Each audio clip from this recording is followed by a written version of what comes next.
S जे study zone में सभी का स्वागत है। तो आज हम करेंगे कक्षा 10वीं गणित की प्रश्नावली 3.5 का प्रश्न नंबर 4 का तीसरा भाग। तो यहाँ पर ये प्रश्न दिया हुआ है, यश ने एक टेस्ट में 40 अंक अर्जित किए जब उसे प्रत्येक सही उत्तर पर 3 अंक मिले तथा अशुद्ध उत्तर पर 1 अंक की कटौती की गई। यदि उसे सही उत्तर पर 4 अंक मिलते तथा अशुद्ध उत्तर पर 2 अंक कटते तो यश 50 अंक अर्जित करता। टेस्ट में कितने प्रश्न थे? तो देखो, इस प्रकार के क्वेश्चन में हमें क्या करना होता है। तो यहाँ पर क्या दिया हुआ है, यश ने एक टेस्ट में 40 अंक अर्जित किए जब उसे प्रत्येक सही उत्तर पर 3 अंक मिले, यानी कि सही उत्तर करने पर 3 और गलत करने पर 1 अंक की कटौती की गई। इसी प्रकार से सही उत्तर पर आगे 4 अंक मिले और गलत करने पर 2 अंक कटे तो यश ने 50 अंक प्राप्त किए। तो टेस्ट में कितने प्रश्न थे? तो यहाँ पर सबसे पहले क्या लिखेंगे, माना यश ने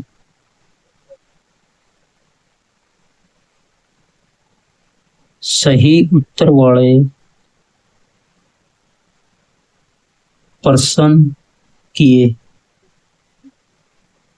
इसको x मान लेते हैं, और इसके बाद यश ने गलत उत्तर वाले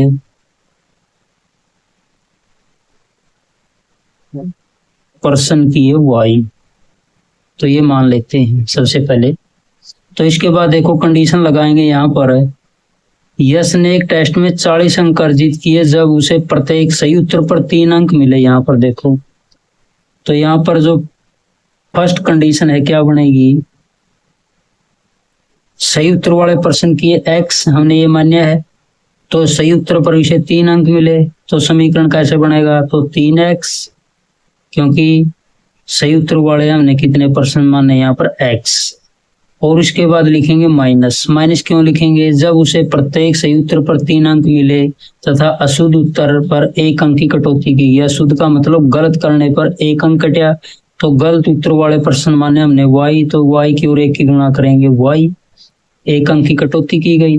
तो उसने कितने नंबर प्राप्त किए थे, 40, तो बराबर क्या लिखेंगे 40। तो समीकरण नंबर यहाँ पर 1। इसी प्रकार से यहाँ पर लिखेंगे सेकंड कंडीशन। तो यहाँ पर क्या दिया हुआ है, सेकंड कंडीशन में यदि उसे सही उत्तर पर 4 अंक मिलते तो सही उत्तर करने पर 4 अंक, तो कितना समीकरण बनेगा यहाँ पर 4x, और नंबर कितने कटे गलत करने पर 2 अंक, तो यहाँ पर 2 की y की गुणा 2y, तो कितने अंक अर्जित किए उसने 50। तो ये समीकरण 2। तो देखो अब यहाँ पर अब हमें क्या करना है, x या y के गुणांकों को बराबर करना है। 2 समीकरण दिए हैं, यहाँ पर 1y है, यहाँ पर 2y है, तो यहाँ पर y को बराबर कर लेते हैं। तो समीकरण 1 को हमने यहाँ पर क्या करना है, 2 से गुणा करने है, क्योंकि नीचे 2y है तो हमें यहाँ पर 2y चाहिए। तो यहाँ पर लिखेंगे समीकरण 1 को 2 से गुणा करने पर, यहाँ 2 से गुणा करेंगे, तो 2 से गुणा करेंगे समीकरण 1 को। तो समीकरण 1 ये दिया हुआ है, 2 से गुणा करेंगे, 2 की और 3 की गुणा यहाँ पर कितनी हो जाएगी, 2 तिया 6x माइनस 2 की और y की गुणा 2y बराबर 40 की और 2 की गुणा यहाँ पर 80। तो ये एक समीकरण था हमारा। तो नीचे लिखेंगे दूसरा समीकरण 4x माइनस 2y बराबर लिखेंगे 50। ये समीकरण था हमारा 2। तो अब देखो यहाँ पर ये भी माइनस का ये भी माइनस का कब कटेंगे, जब इनको क्या करेंगे, एक समीकरण में से 2 समीकरण घटाएंगे। तो यहाँ पर लिखेंगे समीकरण 1 में से 2 को घटाने पर, तो समीकरण 1 है 6x माइनस का 2y बराबर है 80 दिया हुआ है। दूसरा समीकरण 4x माइनस का 2y बराबर लिखेंगे 50। तो ये एक समीकरण था, ये 2 समीकरण है। तो हमें क्या करना है, एक समीकरण में से 2 समीकरण घटाना है। तो नीचे वाले की क्या करेंगे, घटाना है, तो इसके निशान चेंज करेंगे, ये प्लस का माइनस का हो जाएगा, ये माइनस का प्लस का और ये माइनस का। तो ये पॉजिटिव, ये नेगेटिव कट जाएगा। 6 में से 4 गए, यहाँ पर 2x, 80 में से 50 घटाएंगे 30, और x का मान आ जाएगा 30 का बटा 2, क्योंकि 2 गुणा में इस साइड में ये भाग में आ जाएगा, तो 30 को 2 से भाग करेंगे 15, तो x का मान आ गया 15। इस x का मान समीकरण 1 में भी रख सकते हैं और 2 में भी रख सकते हैं, तो इसको रख लेते हैं हम समीकरण 1 में। तो यहाँ पर लिखेंगे x का मान समीकरण 1 में रखने पर, तो समीकरण 1 क्या दिया हुआ था, 3x माइनस का y बराबर है 40।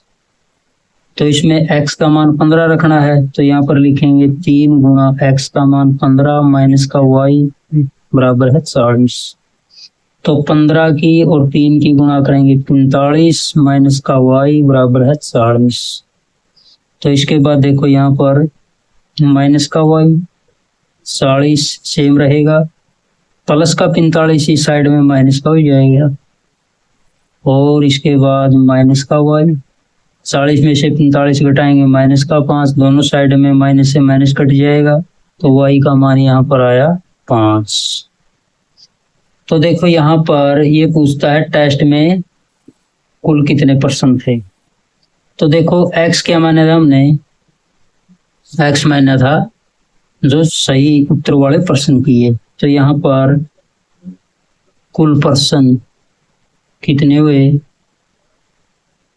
x प्लस y, ये सही उत्तर वाले, ये गलत उत्तर वाले। तो x का मान कितना था हमारा यहाँ पर 15, और y का मान आया 5, तो 15 में 5 जोड़ेंगे तो टोटल क्वेश्चन कितने थे, 20। तो ये हमारा राइट आंसर हो जाएगा।